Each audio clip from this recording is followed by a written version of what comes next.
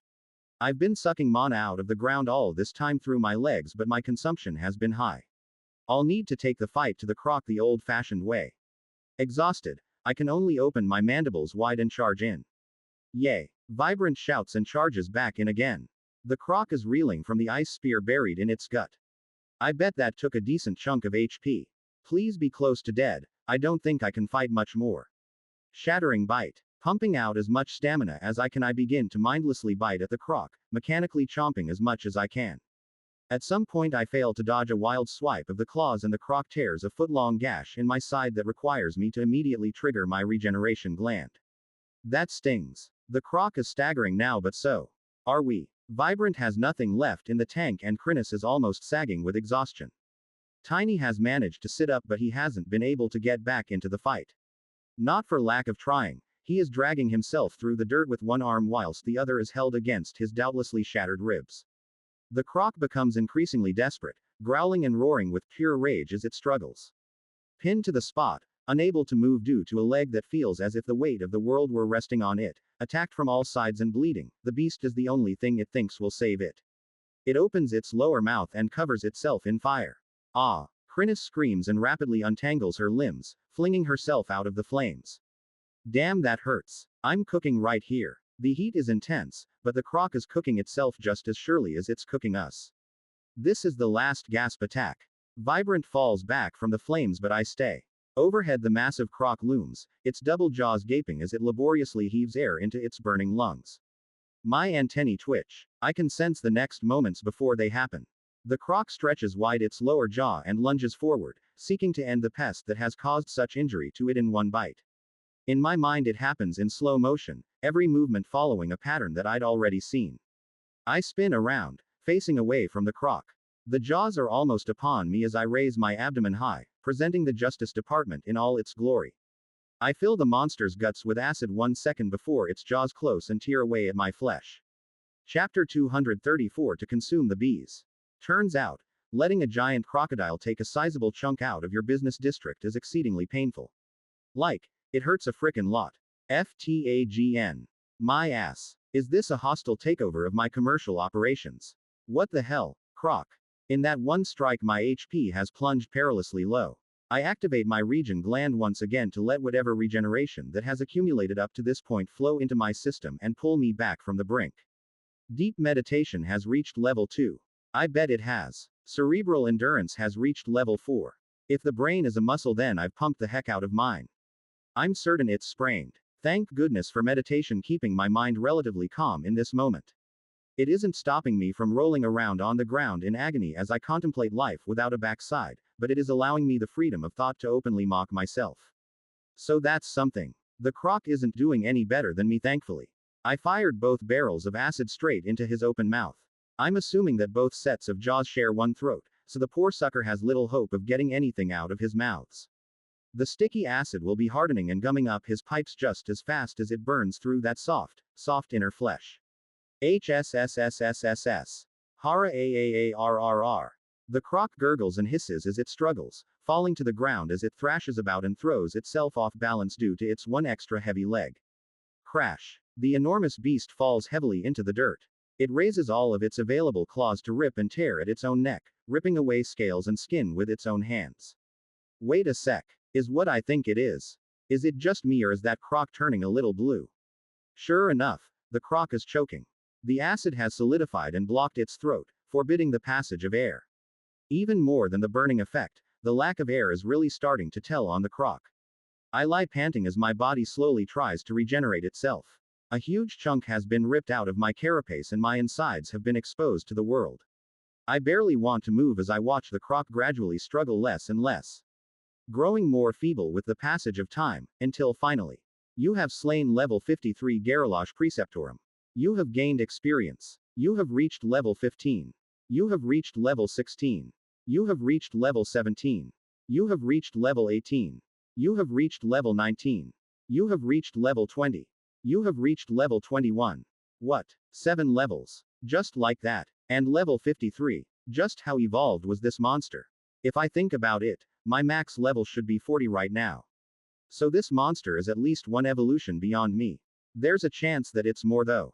A strong chance. Holy crap. We took on something like that and survived. What the hell was I thinking?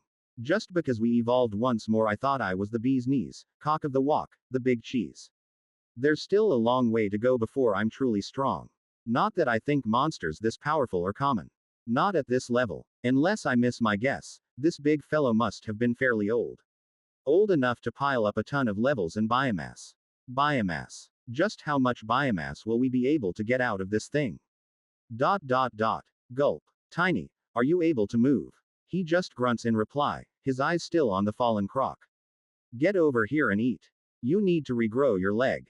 As he starts to pull himself forward with his hands once again I look about for Chrysalis. Chrysalis, are you all right? Where are you? I'm here, master, her voice echoes weakly in my mind as I see a tired tentacle wobble into the air a few meters away from me.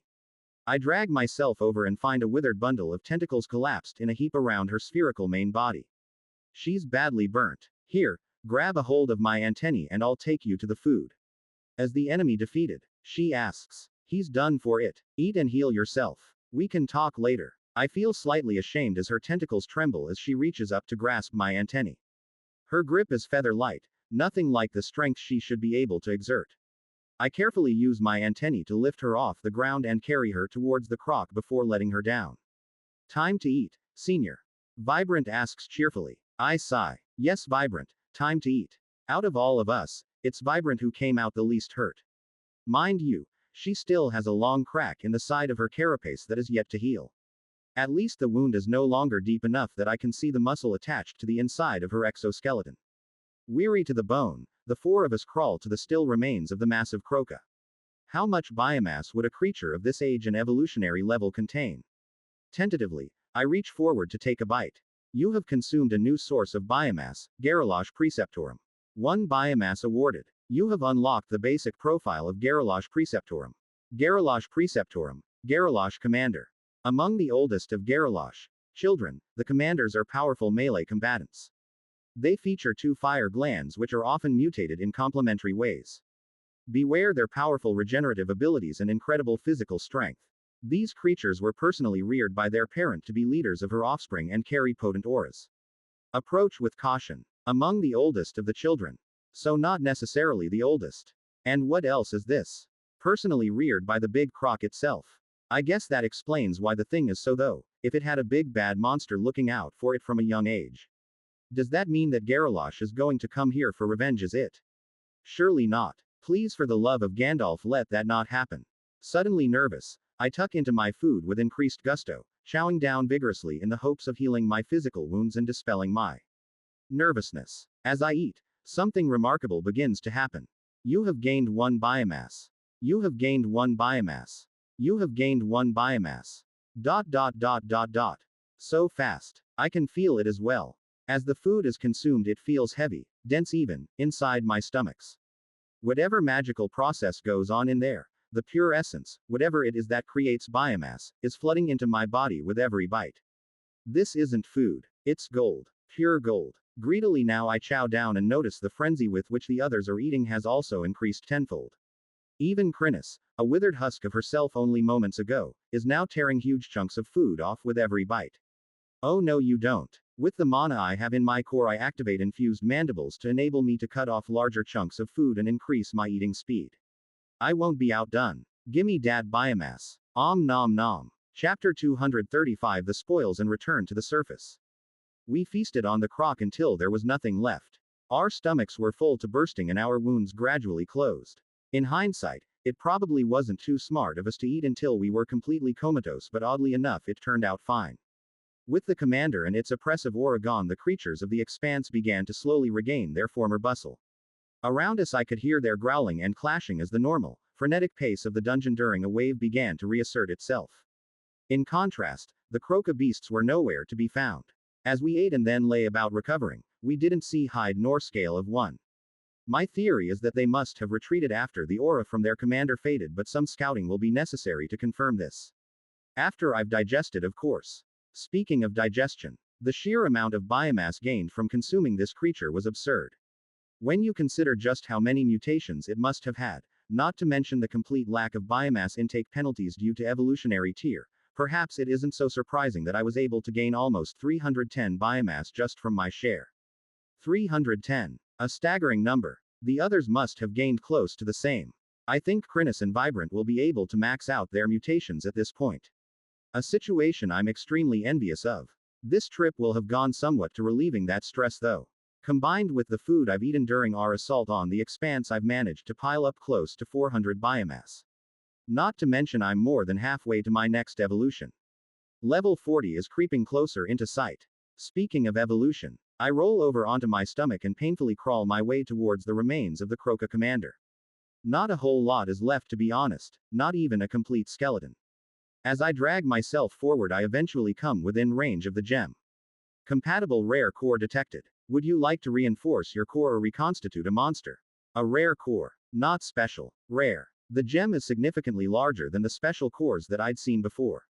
Sitting amidst the remains of the gigantic Croca, the spherical gems glitters with a red light, the energy within swirling madly. This is some valuable stuff.